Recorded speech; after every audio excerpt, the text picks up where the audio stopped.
Zoom, zoom, zoom, let go. What up, what up, what up? You can see me here today, back again. You already knew what it is. Rimworld Alpha 13, and we're continuing on with the series. In the previous episode, we built our first structure, a room with a kitchen / production area and a bedroom. We also planted our first crops, which include potatoes, heel root, which is a crop that is the basis for medicine. And now we're going to establish power. Thank you for watching. Make sure you like, make sure you subscribe. Leave those comments, all right? And enjoy this, man. Let me know how you feel about the game. If you got any input that can help, okay? So, this is, like I said, our first room, our first structure, or our home base. Right now, I'm actually adding bills. When you got a cook or when you got a butcher, you actually have to tell it how many you want to do. So the butcher, I'm going to do forever. With the cook stove, I did 10. And I probably set that to a number like 20 or 15 so that I want them to only work till we got about 15. And every time they eat them down, then they'll go back and work, but they won't just continuously do it. Once they fulfill that number, that designated number, then they'll stop. I got an animal, so I'm gonna put down an animal spot. I actually did 2 for when we get another one. Now we're placing a solar generator. Solar generator basically produces energy when the sun is out there. Let me just do one. I like to overdo it sometimes with this game because you want to grow and expand so much. The fuel generators are new, and you actually use your wood to fuel it. So I'm gonna just do one solar generator, one fuel generator, then you connect it with your power lines. But yeah, I like to put like 3 or 4 of them, and I probably would do like 3 fuel generators. And you know, this is the type of game that makes you want to do that. You just want to go big initially, but sometimes, you know, you got to just rein yourself in. So since I'm going to be making that food and we'll also be collecting crops and things of that nature, I'm going to go ahead and put a stockpile right here. The stockpile is basically where all of your resources that you create are stored. You can make it as big or as small as you like. And I'm actually going to go ahead and enclose it because what they did with, I think by Alpha 11, your resources, whether it's wood, whether it's clothing, guns, anything, they have their own hit points, so to speak, and they deteriorate. So if you leave them outside and they get rained on, or they just deal with the normal elements, they'll deteriorate over time. But if you keep them in a room, the same way you might have a storage room at your house, it will keep them in better shape longer. They last longer.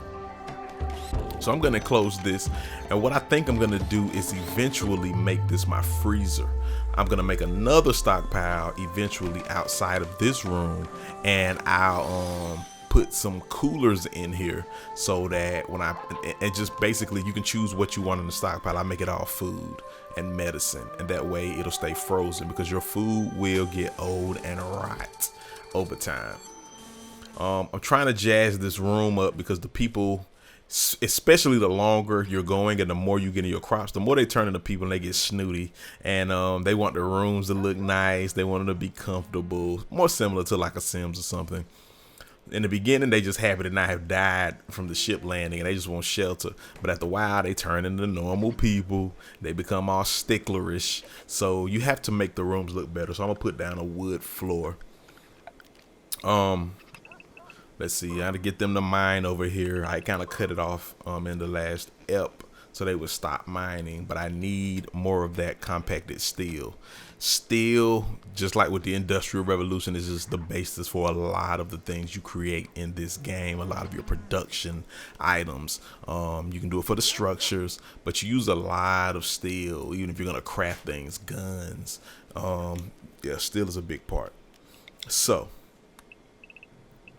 I need more wood. I'm running low on wood. I only got 180. And right now, since we are a small colony, we use a lot of wood to build instead of steel because it's very important. So you got to chop these trees down. But of course, eventually this immediate area will become devoid of trees. So at some point, I'm probably going to plant some more trees and try to get a cycle, try to get like 2 or 3 areas where trees are growing. That way I know that, you know, even if it's 6 months or in game time, a season or 2 down the road, I have more trees I can chop down without having to go miles away.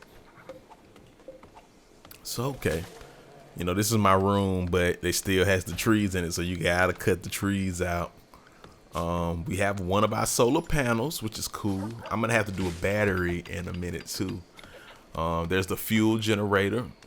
See if I can fit a battery in this room. Basically, you got your solar generator, you got your fuel generator. They produce energy, right? The solar, of course, only works when the sun is out. But if you put batteries in or anywhere, they can be outside or inside, but if you place batteries, they will store the energy so that at night when the sun isn't shining on the solar generator producing energy, you'll still have stored energy. It works the way a normally battery works. It just replenishes the energy every day. So you'll know how much energy you're producing and how well you're producing it for your colony by how much your battery fills up. If your battery doesn't get full, you probably need an extra solar generator, an extra thermal generator, or the fuel generator. So right now I started thinking like, this is heal root. This is like the basis for medicine. You'll have herbal medicine, and then later on as you research, you'll be able to use it for better medicines, more pharmaceutical type medicine. So I'm expanding it now because it's no point in going through a cycle and I only make so much, and then it keeps using that small patch. I'm just do a big patch. And I'm also expanding my cotton. So excuse me, not cotton. I'm also expanding my potatoes. Because you need them potatoes. You can start doing strawberries and different types of food, but right now I'm just strictly doing potatoes. Make big plots of crops that I grow, as you can see, and that should hold us. So I can name my colony. What I'm gonna name them? They suggest rhino, or maybe that's Ryan. We're going to call this Family Cove. That's the name of our colony. That's the name of this area that we holding down, this our nation. Family Cove. Okay. So let's see what we want to do here now. We got our batteries. We have our energy source. Am I okay with their priorities? Okay, that's cool. That's cool. That's cool. So I actually had them, I targeted some animals so I could hunt just so we could have more immediate food until our crops become ready to harvest. So I'm hunting a warthog, and that actually the more you shoot, it helps the gun skills go up for whichever person you're choosing to let hunt. And I'm have to get up close and personal and kill. I gotta take them out. They'll die, but they'll be just kind of incapacitated. So you got to get up on them and either melee them or shoot them, put that bullet in his head, bow, and go ahead and put them out of their misery. So I'm gonna let them hunt a few different animals, and then my cook person will butcher the animals. So cool, they got one. I put the hunt target on a squirrel, on a couple warthogs. I may need to go to hunt buffalo. They humongous buffalo that produces a lot of meat. But I saw a herd down further and actually a little more northern. But we just gonna go after what's around us right now. These warthogs aren't so bad. They pretty manageable. We can go on and kill them. They ain't gonna put up too much of a fight. Uh-oh. Got a mad animal. Let's see where that is. Oh, that's this weak tortoise. We gonna knock this tortoise off like it ain't nothing. But sometimes animals just go mad and they'll come and they'll start trying to attack your colony. So you just gotta watch out for them when they approach. It gets worse when it's a boom rat or if it's a bear or a buffalo. But in the beginning, it'll just be like a squirrel or a tortoise. Something you can knock off fairly easy. Not too major. So my dude, if you see him holding a Decker, he's holding a tortoise. I killed the tortoise. It wasn't even worth showing. It was very easy to take the little tortoise out. So what I'm doing now, once again, this is my home base. I don't have a lot of space because we're small right now, but I'm gonna go ahead and place a table so they have somewhere to eat. They don't like eating off the floor, eating off the ground. So at some point you have to build your colonists a table.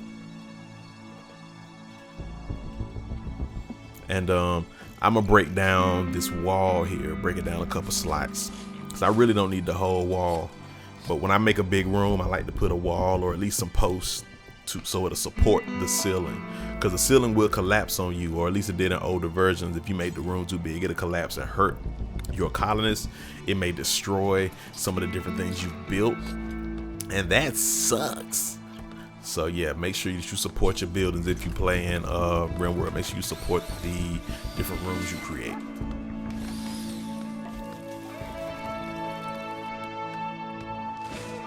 So let's see. If I put 2 chairs on that side, it's gonna be really close to the bed, so I may not do that right now. They may just eat off one side. Everybody not gonna be eating at one time like a family. And then later, as I start to move the beds out, because I will get to the point where I create new rooms, then I will put the other chairs there.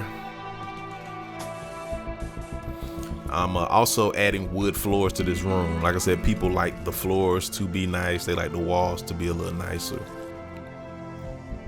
Because right now it's just dirt in here. Who wants to have dirt and grass as the ground in your crib? Imagine that in your house. If it was grass and dirt as your floor. Yeah. Now you need some carpet. You need some wood grain. You need some ceramic or some tile, some sandstone, anything. So that's what we doing. So I'm making sure I'm expanding my power lines, my power conduits. That's how you make sure that you get it throughout all the rooms.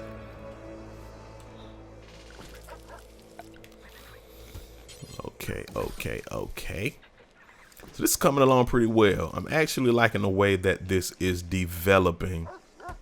We've got plenty of crops. We got, food. We have medicine. We're cleaning up the room, getting it where it looks good, so people won't be so upset when they're in here. Right now, they get disturbed when they're sleeping in this room because people still walk through it any time of the day or night. But we'll fix that too. This is the way you got to start out to make it kind of easier on your colony.